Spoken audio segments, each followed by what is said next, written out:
For a second. We've spent some time doing some solving equations, right? And we had to take a break in the middle of that because before we could solve any equations that had unrelated bases, we had to learn what logarithms were. Just to, I think it helps for you to keep in your mind kind of where we are and what it's related to. We looked at the change of base rule, which is sort of related to all the equation solving, but we took some time out then and looked at graphing these things. I'm hoping by now you're okay with the graphing because we're going to switch to looking at applied problems as one of the last things we do. Not that we're going to stop looking at the graphs or stop solving equations or any of this other stuff, but it's basically a chance for you to put all of this, well, all of this actually too, into solving some real problems, some real world kind of problems. Okay, so that's what this is all about here. Starting with the applications of exponential functions. We're also going to look at applications of log functions next time or the time after. This situation that we're going to start with here, I'm not going to go and fill these things out for you. I'm going to give you just a general situation and kind of build the ideas, and then you can try and apply them to these things as you work through the first couple of questions. Probably all we're going to get done today is the first 2 or 3 questions in here, and then maybe do a bit of practice. But this is a two-day process for this idea, anyways. So I need to make some space here. You maybe need to find some space somewhere to write this, either at the top on the, I don't know, somewhere you have some space somewhere. At the back there's kind of a box or something. So if you could find some paper somewhere, I'm going to start with a completely blank slate here, which usually means that it ends up being a complete mess by the time I'm done. No organization at all. Okay, so we're looking at applications of exponential functions. Let's start with a situation because let's start with an easy number like 1,000, and let's make it money because that makes it more interesting already. While this is imaginary, let's start with a completely ridiculous interest rate for these days. 3%, no, just kidding. 3% is actually pretty good interest rate, sadly, for these days. If you put your money in the bank, they'd be lucky if they give you 1.5%. Like they'll say, earning 1.5, like they're happy or proud to offer you that much. Interest rates are really, really low right now, historically. Like if you look back 30 years, 10, 12%, which is good if you're an investor, not if you're buying a house, of course. But since our most important thing here is we want to keep this easy, let's pick 10%. Okay, so let's say that we're going to do an investment of $1,000 at 10%. There are a couple different ways you can look at this, right? When you look at this as though, maybe let's rewind back to grade 10 before we even talked about 10% here. Grade 10, things worked like this. You had a starting value, and you said, okay, what's 10%? Let's figure it out. It's $100, right? Let's say someone pays you $100 every year. So 1 year goes by. This is 1 year down here. $100 gets added on. Another year goes by. $100 gets added on, and so on, right? Every year the gain here is you're adding 100, right? Plus 100, plus 100. This is not how we're going to look at it this year, but this is maybe where you're coming from, right? Adding on 100. Repeatedly adding. So you end up with a graph that looks like this, right? Without all those steps. And in grade 10 you talk about slope. The slope's always the same.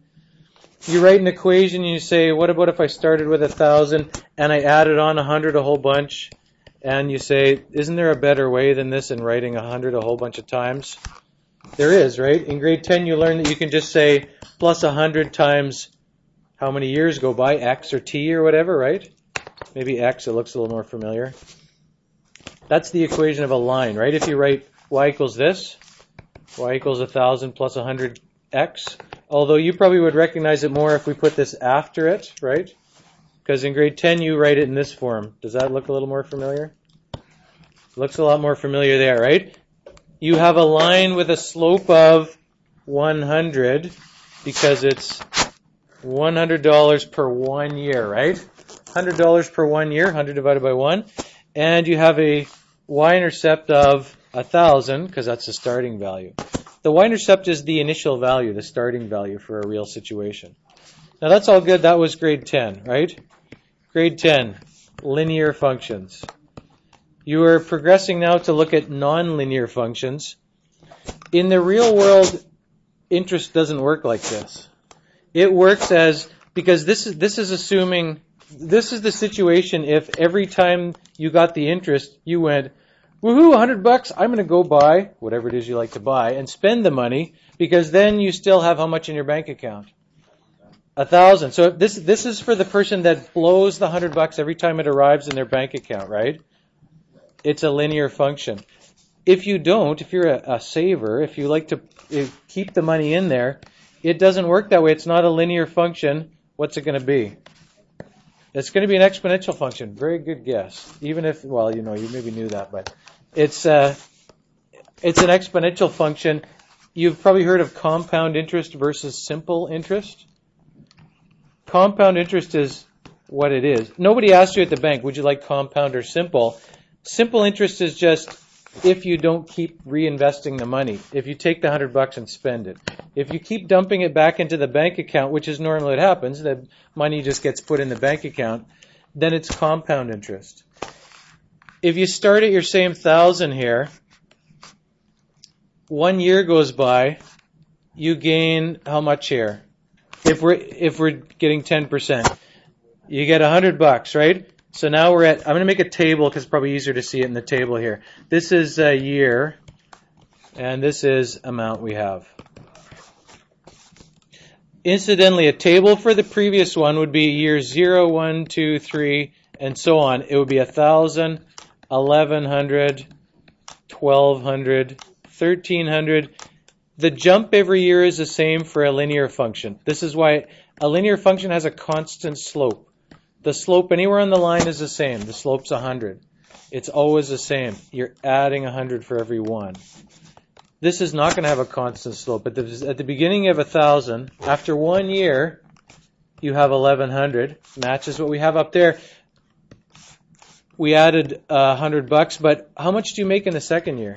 If you're making 10%, percent means per what you have, right? Yeah, you make more, right? You make 110%. You make $110 here. So what is that? We're going to have 1210. Where does that extra $10 come from? It comes from the 100, right? The $100 here comes from the original 1,000. The $10 comes from the interest you made off the interest from the first year. Compound interest is basically making interest off of interest. The third year here, you're going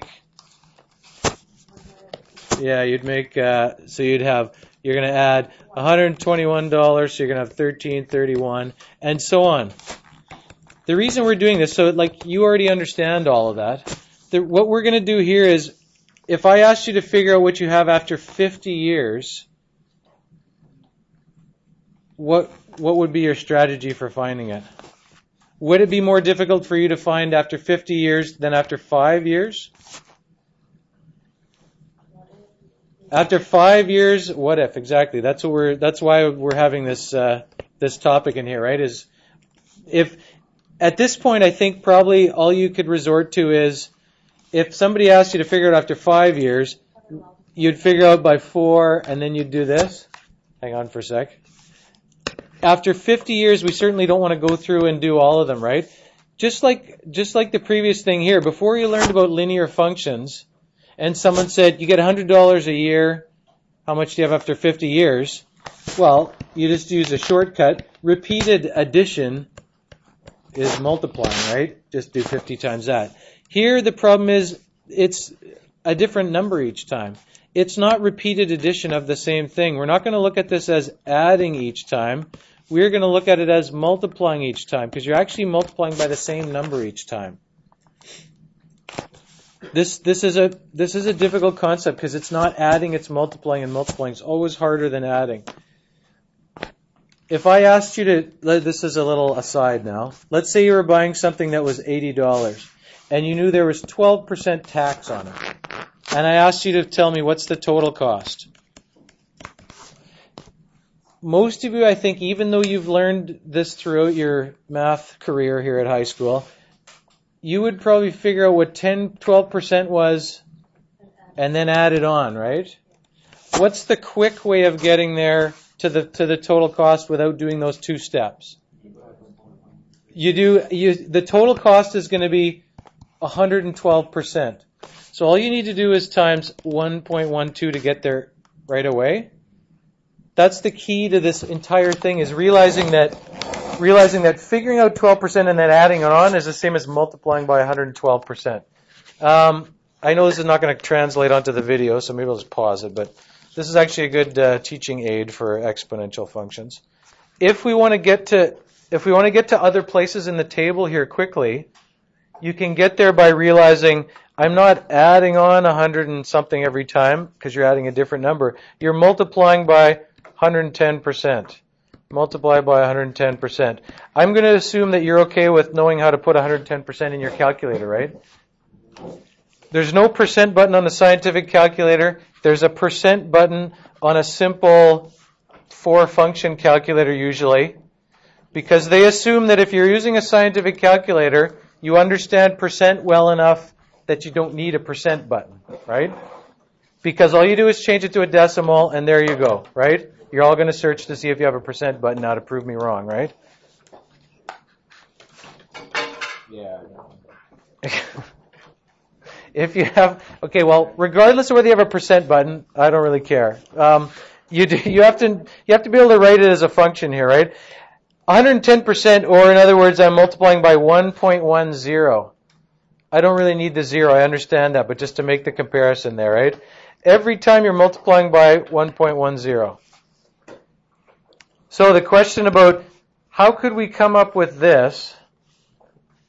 Well, it's going to be a whole bunch of jumps here to get down to there. How many times am I going to have jumped down to there? I'm going to have multiplied how many times? I will have been paid interest 50 times.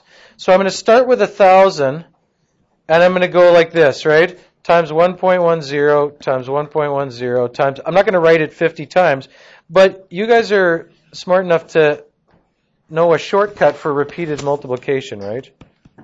Yeah, so this is going to be, the short way to do it is 1,000 times 1.10 to the power of 50.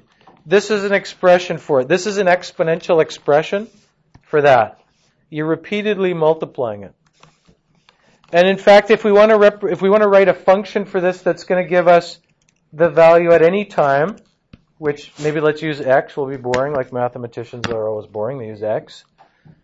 Not even something else to jazz it up, but if you're trying to write a function for this, you could say that this function, $1,000 times 1.10 to the power of x, this is a model function for this situation. This is an exponential model function. Right? You're modeling a real situation with a mathematical function.